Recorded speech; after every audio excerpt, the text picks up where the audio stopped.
Khaliliah, Harris.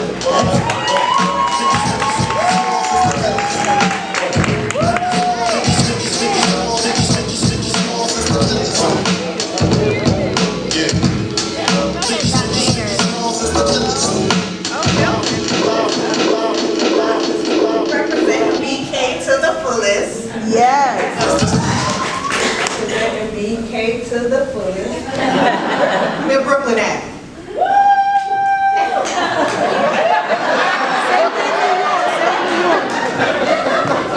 You can't go nowhere and say that and you don't have a response. Whew. So she was sitting at the Resolute desk in Barack Obama's Oval Office and asking herself, how did I get here? Picture it, Sicily, 1977. Actually, I'll fast forward past 1977, the best year. This is a story all about how my life got flipped, turned upside down.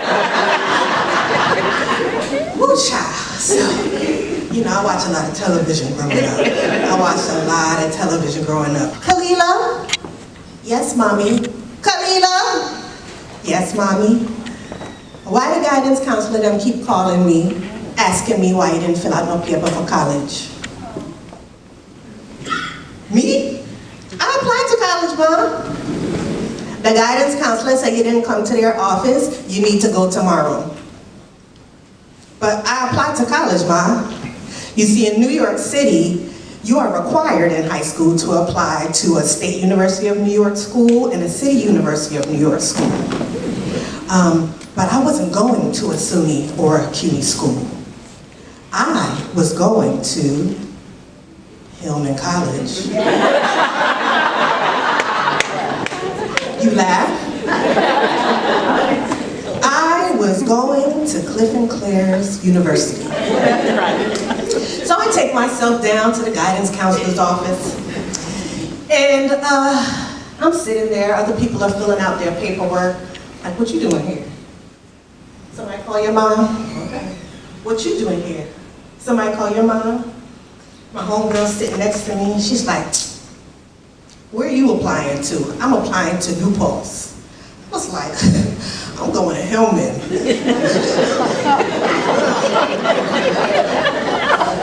She was like, what's that name? What you mean? I'm going to Hillman. She was like, you playing? I was like, no, I got the grades, I'm going to Hillman. So, she says, yo, you know that's not real. I was like, what you mean it's not real? I said, Denise goes to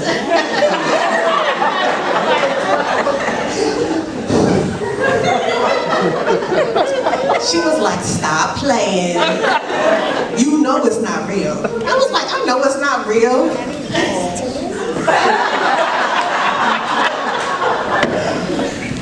So I said, I'm not applying to a CUNY or a SUNY school. So I go on a hunt. Where are other schools like Hillman? So I started asking around, you know, what are some schools like Hillman? You know, like Hillman on a different road?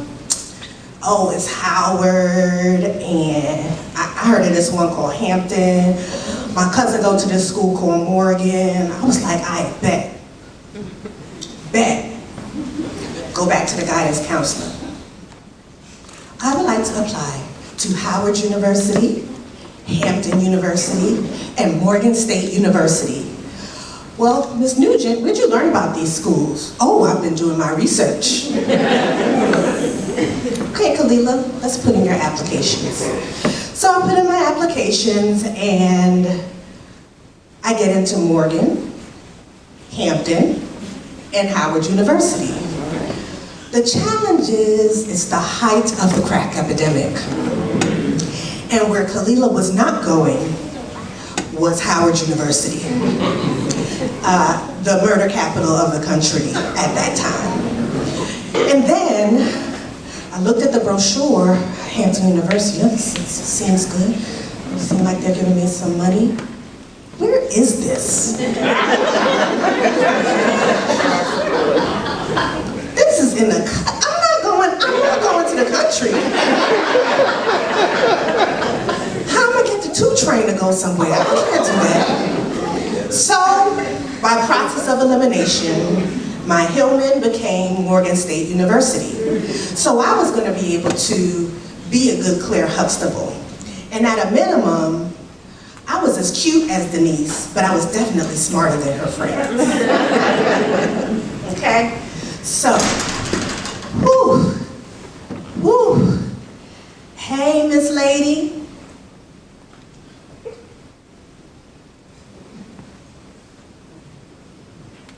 Miss Lady. Me and my mom looked at each other. Y'all need a hat?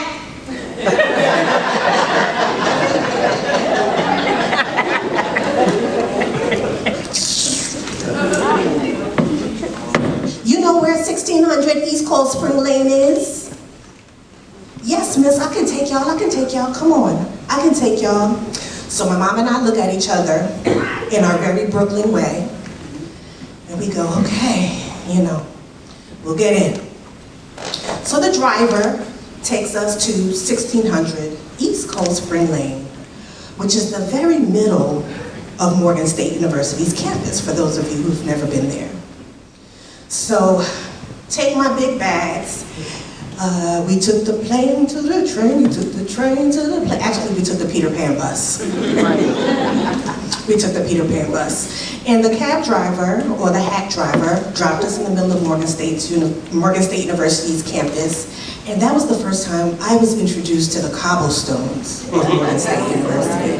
And if any of you have ever tried to walk across cobblestone, more than 5 steps, with a huge luggage case that you don't need because you're only going to freshman orientation for the weekend, you know that there was pain to be had at the Morgan State University. So, lugged my big old suitcase with my mom across campus to the first place I would lay my head at Morgan State University. I was 16 years old and I was ready. My mom took me to that door, said, listen to the people then, got back in a cab, and left me at Morgan State University. So, you know, my mom, I'm a first-generation citizen of this country. I'm a first-generation college goer, as you can tell by my pursuit of Hillman College.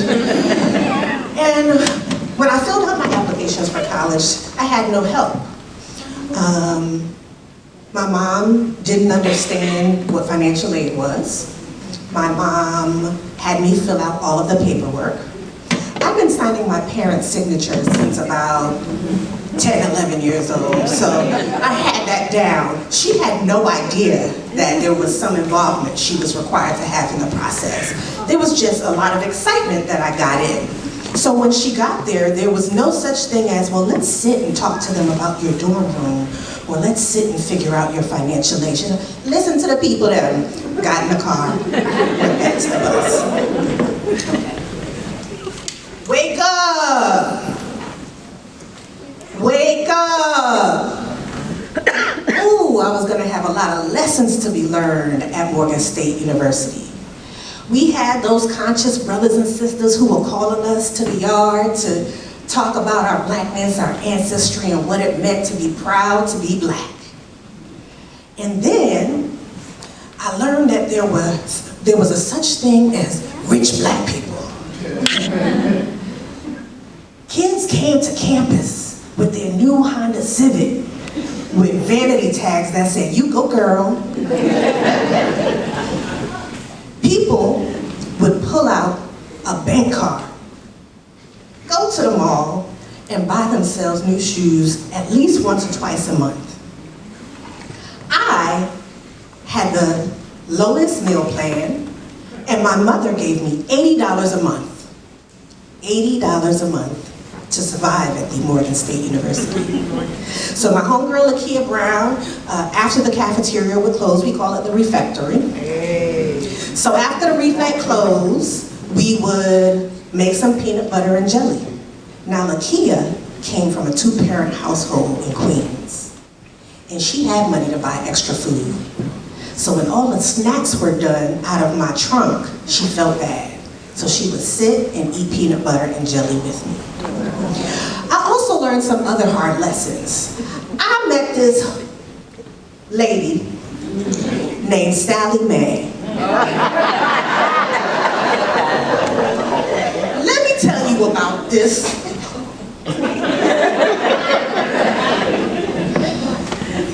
On my dollar, she lives in a mansion on the top of a hill with an infinity pool. Because that's how much of my money she has for me. Sally Mae, use a... But back to my story. I learned a lot of tough lessons at Morgan State University. I also learned how to be a great friend. The faculty at Morgan State University, as is true at every HBCU, were raising me. One of my professors would say to me, Miss Nugent, don't come into my class again 30 minutes late. I can see you coming out of your dorm across the hallway and come into my class late. If you live across the hallway, you should be the first one here. You see, my dorm was literally outside of the window of my 8 a.m. class. And I showed up every day at 8:30 a.m. A problem. But this same professor, Professor Camaro, would say to me, Miss Nugent, you need to apply to University of Maryland School of Law. I was like, University of Maryland? I'm going to UCLA. I'm going to be a sports and entertainment lawyer. Miss Nugent, you're going to apply to University of Maryland School of Law. Why? Well, they have not admitted one of Morgan's students in many years. You will be the one. So in addition to all of my other applications, I applied to University of Maryland School of Law. And in 1998, I stepped onto the campus of the University of Maryland School of Law when I was 20. Because the professors at Morgan State University were raising me. Excellence was expected, but they understood that they needed to help us get there. Wherever we were, they met us there. I was able to meet some of the best friends of my life. I saw that shining light of pink and green. But I didn't know what the light was. It was blinded. I'm like, what is that? Combed through the aisles looking for the single history book of every organization. Sitting there, sweating. How am I going to remember all of this? What if someone asked me a question from page 112? What do I do? And someone had to tap me on the shoulder and say, you shouldn't go to every sorority and ask them what their sorority is about. I'm like, why not? I do research. I do research. I did my research. You see, that's what all the little girls say when people ask them why you want to be a member of my organization. Why do you want to be a member of the Alpha Kappa Alpha Sorority Incorporated? I did my research, and what I learned, whoa. Slow down, little girl. But I'm gonna tell you what I learned at the Schoenberg Museum in Harlem. Little girl, why do you want to be a member of the Alpha Kappa Alpha Sorority Incorporated? Well, I have never been the first place loser, so I would like to be number one. If you don't sit down somewhere, little girl, don't you ever say that to anybody else. So I learned that lesson that day. We don't do that at Morgan State University, excuse me. We respect each other. So here I was at Morgan State University with very little money, interested in pledging a sorority, meeting new people, having folk ask me, how the heck do you keep getting an A? When I see you at the Wednesday party, the Thursday party, the Friday party, the Saturday party. I'm like, well, bust it. Here's what you do. You raise your hand first in class on Monday morning, and the professor thinks that you read all of the reading. There you have it. And they're like, no, no, no, no. But you actually answer the questions based on the reading. I can't help it if you're slow. This happened every semester at Morgan State University. Trust me, it wasn't fun, because when I didn't answer questions, classes would take a very long time. Very long time. I see some of the young people nodding their heads like, yeah, that's me. People want me to answer. Don't answer the question. See what happens. So, what can I say? Television made a way for me. It brought me to Morgan State University. But furthermore, television brought me to University of Maryland School of Law as a result of Morgan State University. And then it brought me to the University of Pennsylvania, where I subsequently got my doctorate because of Morgan State University. But most of all, it got me to Barack Obama's Oval Office, where I sat at the Resolute desk as the first deputy director of the White House Initiative on Educational Excellence for African Americans.